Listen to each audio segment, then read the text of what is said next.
Praise the Lord. நாள் என்பது தியான பகுதி உபாகமும் 7ஆம் அதிகாரம் மற்றும் 8ஆம் அதிகாரம். 7ஆம் அதிகாரத்தின் வாசிப்போமானால் அதில் கர்த்தர் சொன்ன வார்த்தைகளை மோசே ஜனங்களுக்கு விவரித்து சொல்லுகிறார். அதில் அவர் நீ சுதந்திரிக்க போகிற தேசத்தில் செய்யக்கூடாத 3 காரியங்களை குறித்தும் சொல்லியிருக்கிறார். முதலாவது காரியம், அவர்களோட உடன்படிக்கை பண்ண வேண்டாம். மேலும் கர்த்தர் அவர்களுக்கு இறங்கவும் வேண்டாம் என்று சொல்லியிருக்கிறார். மூன்றாவதாக, அவர்களோட சம்பந்தம் கலக்க வேண்டாம். அப்படி உடன்படிக்கைக்கு உட்பட்டு அவர்களுக்கும் இரக்கம் செய்து அவரோடு சம்பந்தம் கலந்தால் அதன் விளைவு என்னவென்றால், என்னை பின்பற்றாமல் அந்நிய தேவர்களை சேவிக்கும்படி அவர்கள் உன் குமாரரை விலக பண்ணுவார்கள். கர்த்தர் சொன்ன வார்த்தையை மீறி காரியங்களை செய்யும் பொழுது இது நிமித்தமாக அவர்கள் நம்மை கர்த்தரை விட்டு விலகி போக செய்வார்களாம். எனவே எச்சரிக்கையா இருக்கும்படி கர்த்தர் எச்சரித்து சொல்லியிருக்கிறார். மேலும் கர்த்தர், நீங்கள் அவர்களுக்கு செய்ய வேண்டியது என்னவென்றால், அவள் பலிபீடங்களை இடித்து அவள் சிலைகளை தகர்த்து அவள் தோப்புகளை வெட்டி அவள் விக்கிரகங்களை அக்கினியிலே எரித்து போட வேண்டும் என்று சொல்லியிருக்கிறார். ஏன் விக்கிரகங்களை இவ்வாறு செய்ய வேண்டும் என்றால், கர்த்தர் சொல்லுகிறார், நீ உன் தேவனாகிய கர்த்தருக்கு பரிசுத்த ஜனம், பூச்சக்கரத்தில் உள்ள எல்லா ஜனங்களிலும் உன் தேவனாகிய கர்த்தர் உன்னை தமக்கு சொந்தமாய் இருக்கும்படி தெரிந்து கொண்டார். நாம் ஏன் விக்கிரகத்தை வழிபடக்கூடாது என்றால், முதலாவதாக நாம் ஒரு பரிசுத்த ஜனம், மேலும் தேவனாகிய கர்த்தர் அவருக்கு சொந்தமான ஜனமாய் நம்மை தெரிந்து கொண்டாராம். எனவே நாம் தேவன் தெரிந்து கொள்ளாத நபர்களைப் போல விக்கிரகத்தை பின்பற்றி விக்கிரகத்தோடு இணைக்கப்பட்டு வாழக்கூடாது. ஏன் கர்த்தர் நம்மை பரிசுத்த ஜனமாகவும் அவருக்கு சுதந்திரமாகவும் ஏன் தெரிந்து கொண்டார் என்றால், சகல ஜனங்களிலும் நீங்கள் திரட்சியான ஜனம் என்று கர்த்தர் உங்கள் பேரில் அன்பு வைத்து உங்களை தெரிந்து கொள்ளவில்லை. நீங்கள் சகல ஜனங்களிலும் கொஞ்சமாயிருந்தீர்கள். அதாவது இஸ்ரவேல் ஜனங்கள் ஒரு பெரிய கூட்டம் என்று கர்த்தர்களை தெரிந்து கொள்ளவில்லை. அவள் சொற்ப ஜனங்களாய் இருக்கும் போதே கர்த்தர்களை தெரிந்து கொண்டார். அதே போலதான் தேவ பிள்ளைகளாகிய நாமும் கூட பாவத்திலும் சாபத்திலும் அக்கிரமத்திலும் வாழ்ந்த நம்மை, சிறுமையும் எளிமையுமான நம்மை கர்த்தர் தெரிந்து கொண்டு ஆசீர்வதித்து உயர்த்தியிருக்கிறார். எனவே தேவ பிள்ளைகளாகிய நாம் நம்மை தெரிந்து கொண்டு இம்மட்டும் நடத்தின ஆண்டவருக்கு பரிசுத்த ஜனமாக, அவருக்கு சொந்த பிள்ளைகளாக அவர் சொல்லுகிற வார்த்தையின்படி கீழ்ப்படிந்து வாழ வேண்டும். அப்படி கட்டளைகளை கை கொள்வதனுடைய விளைவு என்னவென்றால், இந்த நியாயங்களை நீங்கள் கேட்டு கை கொண்டு அவைகளின்படி செய்வீர்களானால், அப்பொழுது உன் தேவனாகிய கர்த்தர் பிதாக்களுக்கு ஆணையிட்டு கொடுத்த உடன்படிக்கையும் கிருபையும் உனக்காக காத்து உன்மேல் அன்பு வைத்து உன்னை ஆசீர்வதித்து உனக்கு கொடுப்பேன் என்று உன் பிதாக்களுக்கு ஆணையிட்டு கொடுத்த தேசத்தில் உன்னை பெருக பண்ணி உன் கர்ப்ப கனியையும் உன் நிலத்தின் கனிகளாகிய உன் தானியத்தையும் உன் திராட்சரசத்தையும் உன் எண்ணெயையும் மாடுகளின் பலனையும் உன் ஆட்டு மந்தையும் ஆசீர்வதிப்பார். சகல ஜனங்களை பார்க்கிலும் நீ ஆசீர்வதிக்கப்பட்டிருப்பாய். அதாவது கட்டளைகளை கை கொண்டு நடக்கும் பொழுது கர்த்தர் பெருக பண்ணி கர்ப்பத்தின் கனியையும் தானியத்தையும் திராட்சரசத்தையும் ஆடு மாடு மந்தைகளையும் கையின் பிரயாசங்களையும் ஆசீர்வதிப்பார், பெருகச் செய்வார், எல்லா ஜனங்களை பார்க்கிலும் ஆசீர்வாதமாய் வாழ வைப்பார். எனவே நாம் கட்டளைகளுக்கு கீழ்ப்படிந்து நடக்க வேண்டும். இதோடு மாத்திரம் நிறுத்திக் கொள்ளாமல் கர்த்தர் சகல நோய்களையும் உன்னை விட்டு விலக்குவார். தேவைகள் மாத்திரமல்ல, மனிதனுடைய வாழ்க்கைக்கு எதிராக இருக்கிற எல்லா வியாதிகளையும் கூட கட்டளைகளுக்கு கீழ்ப்படியும் பொழுது கர்த்தர் மாற்றுவேன் என்பதாக வாக்கும் கொடுத்திருக்கிறார். மேலும் கர்த்தர், இந்த ஜனங்கள் என்னிலும் பெரியவர்கள் என்று நீ எண்ணுவாயானால் பார்வோனுக்கும் எகிப்தியருக்கும் முன்பாக செய்த எல்லா அற்புதங்களையும் அடையாளங்களையும் நினைத்து அவர்களுக்கு பயப்பட வேண்டாம் என்று சொல்லுகிறார். நம்முடைய வாழ்க்கையை நாம் சந்திக்கிற பிரச்சனையின் போது நாம் சோர்ந்து போகாமல், முன்பு நம்முடைய வாழ்க்கையில் பிரச்சனை வந்த பொழுது கர்த்தர் எப்படி செயல்பட்டார் என்பதை நினைத்து இனிவரும் நாட்களிலும் அவர் செயல்படுவார் என்ற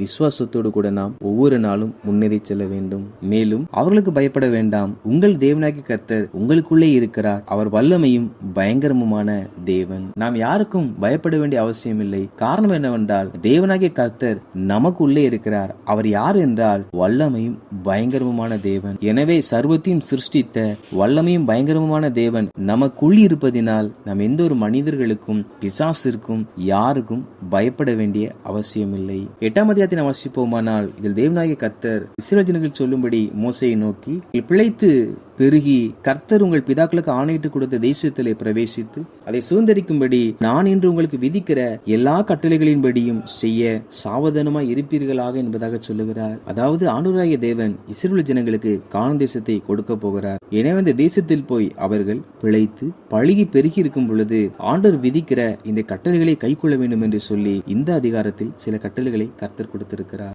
முதலாவது கட்டளை என்னவென்றால், உன் தேவனாகிய கர்த்தர் உன்னை சிறுமைப்படுத்தும்படிக்கும் தம்முடைய கட்டளைகளை நீ கை கொள்ளுவாயோ கை கொள்ள மாட்டோயோ என்று அவர் உன்னை சோதித்து உன் இருதயத்தில் உள்ளதை நீ அறியும்படிக்கும் உன்னை இந்த 40 வருஷம் அளவும் வனாந்திரத்தில் நடத்தி வந்த எல்லா வழியையும் நினைப்பாயாக.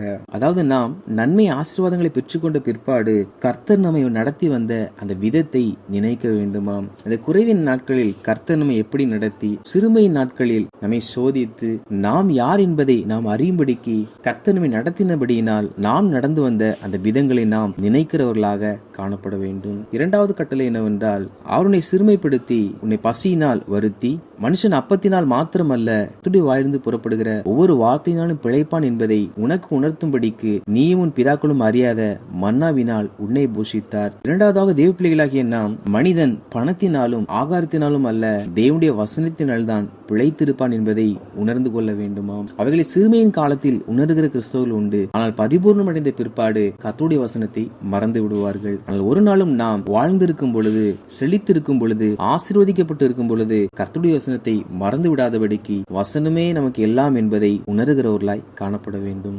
மூன்றாவது கட்டளை என்னவென்றால், ஒருவன் தன் புத்திரனை சிட்சிக்கிறது போல உன் தேவனாகிய கர்த்தர் உன்னை சிட்சிக்கிறார் என்று நீ உன் இருதயத்தில் அறிந்து கொள்வாயாக. கர்த்தர் நன்மை தருகிறவர் மாத்திரமல்ல, நம்மை சிட்சிக்கிறவரும் கண்டிக்கிறவரும் அடிக்கிறவரும் கர்த்தர் தான்.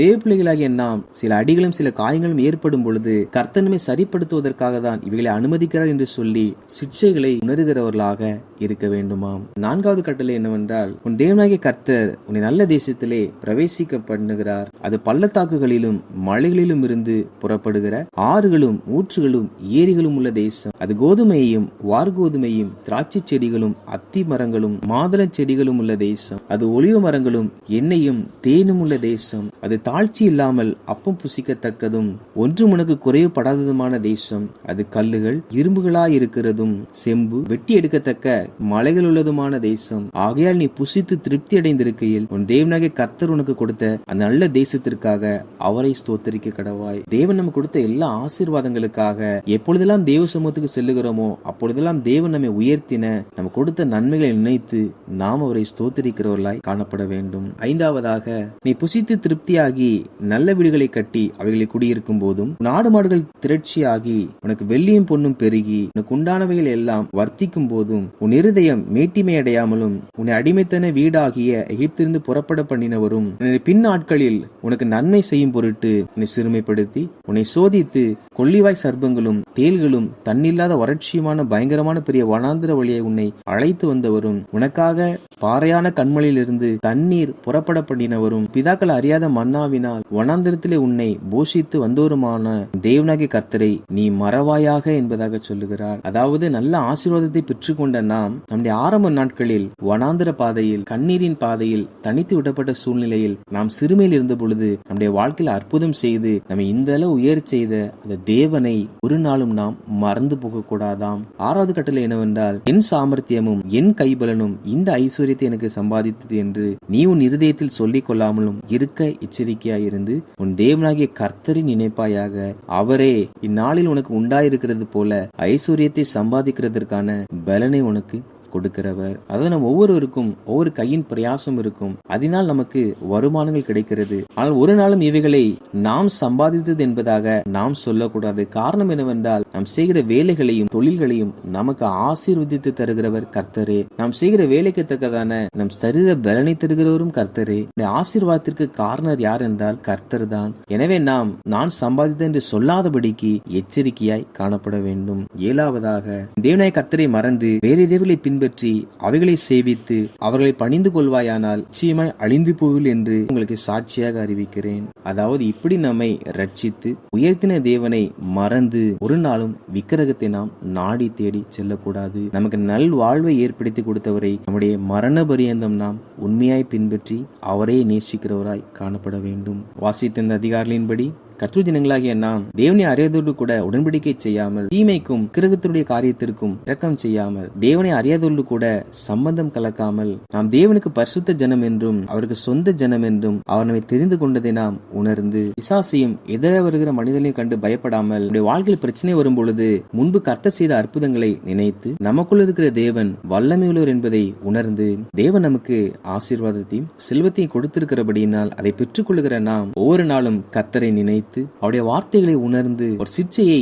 அறிந்து பெற்றுக்கொண்ட எல்லா நன்மைகளுக்காக கர்த்தரை ஸ்தோத்தரித்து நல்ல வாழ்க்கை ஏற்படுத்தி கொடுத்தவரை மறவாமல் நம் சம்பாதித்த எல்லா ஐஸ்வர்யத்தையும் கர்த்தர் தான் கொடுத்தார் என்பதை நினைத்து அந்நிய தேவர்களை பின்பற்றாமல் கர்த்தர் ஒருவரையே பின்பற்றி அவருடைய வார்த்தைகளுக்கு கீழ்ப்படிவோம். அப்பொழுது கர்த்தர் நம்மை ஆசீர்வதிப்பார். சகல ஜனங்களை பார்க்கிலும் நாம் ஆசீர்வதிக்கப்பட்டிருப்போம்.